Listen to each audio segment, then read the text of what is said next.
Hi class and welcome to week 2 of digital publishing. So this week we're going to look at the magazine industry.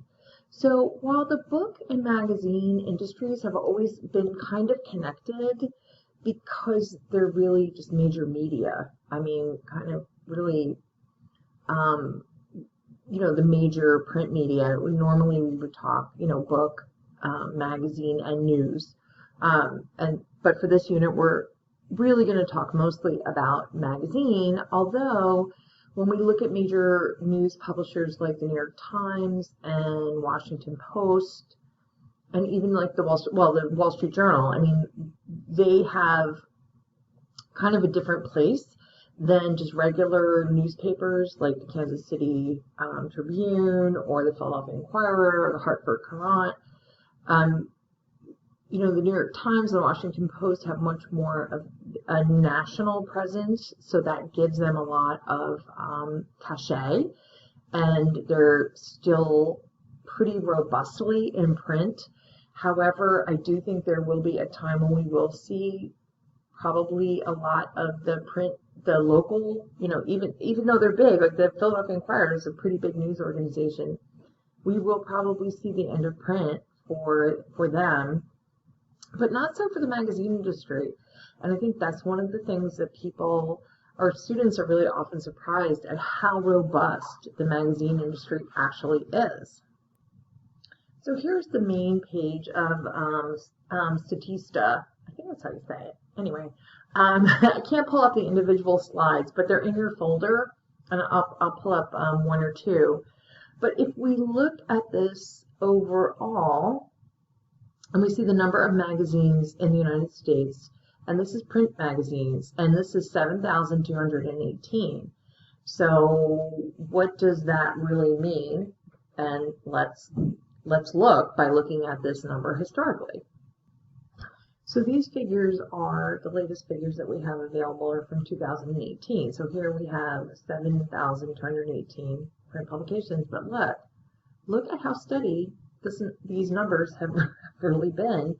And in fact, historically, if we look from 2002, 2003, 2004, boy, they really shot up there.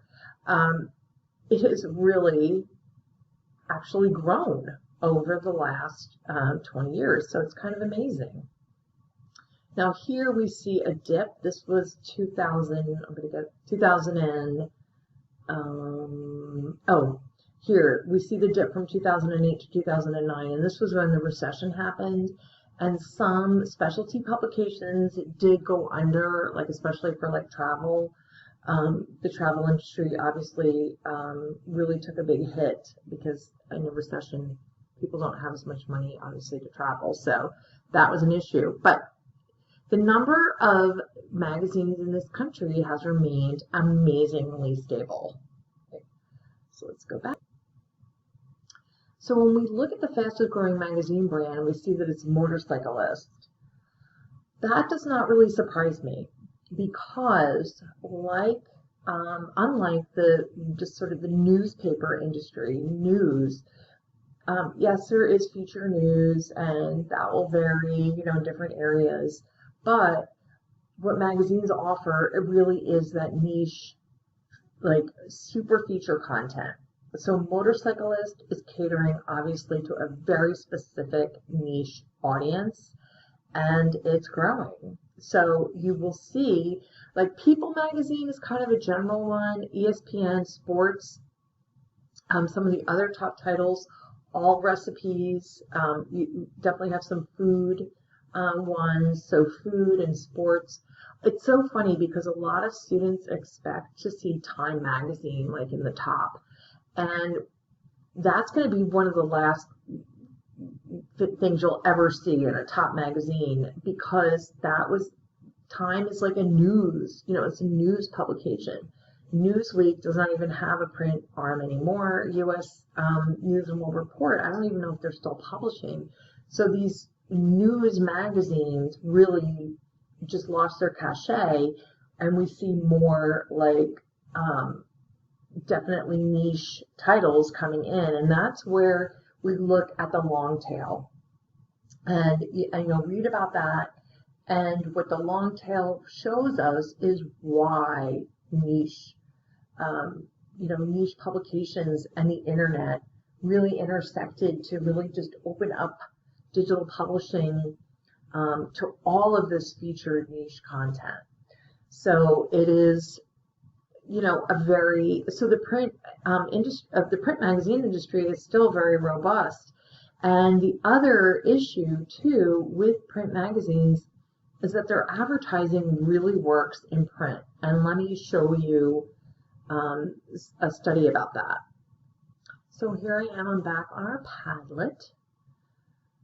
So here is this what's new in publishing, and it talks about how print is really working out for a lot of publishers. I thought it was interesting too, like Bonnier Publishing, which is a very big publisher, reduced the frequency of popular science from monthly to quarterly, and it increased the cost of subscriptions, and they did really well.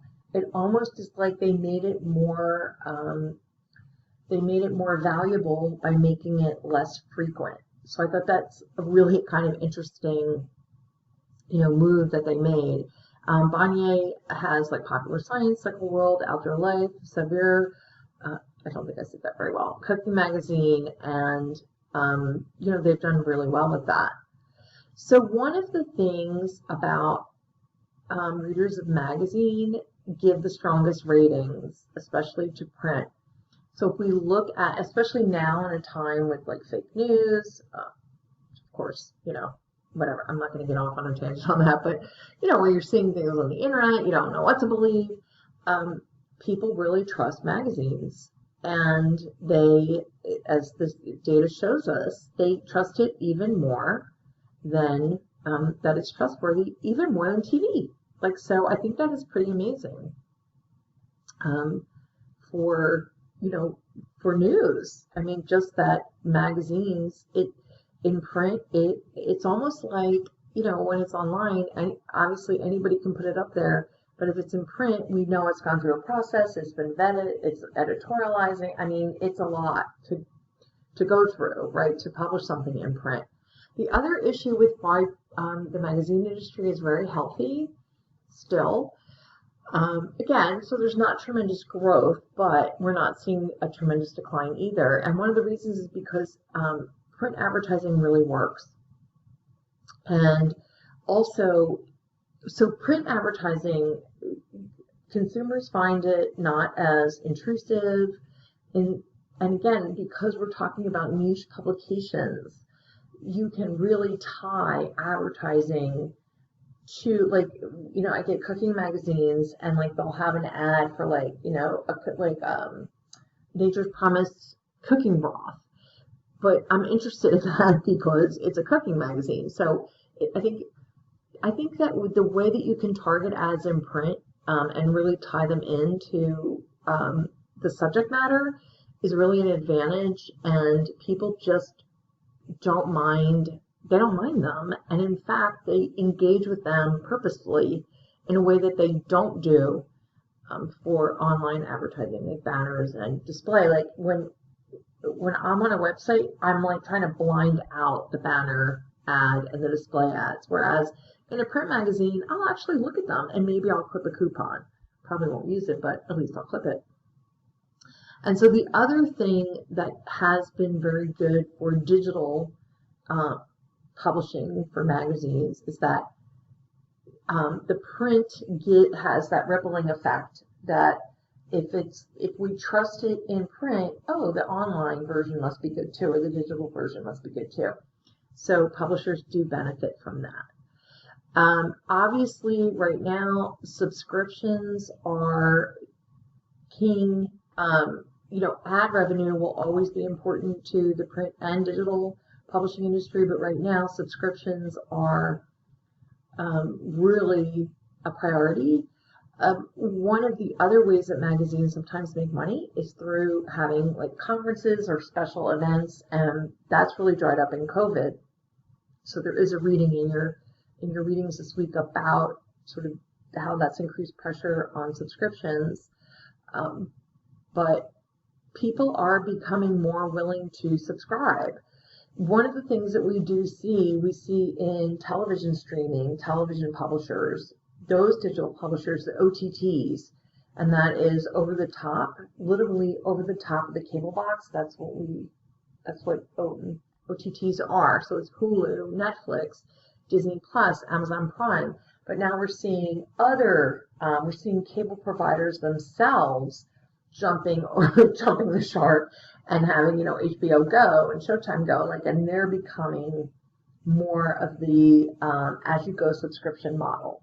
So it'll be interesting to see if in magazine publishing, publishers can convince consumers to, keep, get multiple subscriptions in the same way that we do for OTT. However, I think the advantage of OTT is that they have much larger audiences and they can really keep their prices down. So I think I just got a subscription to Apple TV for like $5 a month. It's pretty cheap. So, and part of that model too for OTTs is that you drop them. So you might just, get a Hulu subscription just to watch a Hulu show and then drop it later. So there's a lot of adding and dropping. So in the magazine subscription, not so much, but that could change, and we'll see. We'll see what, how many subscriptions will consumers be willing to get for their favorite digital publications, and we'll see. So I will be back in part 2 to talk about some other advertising issues.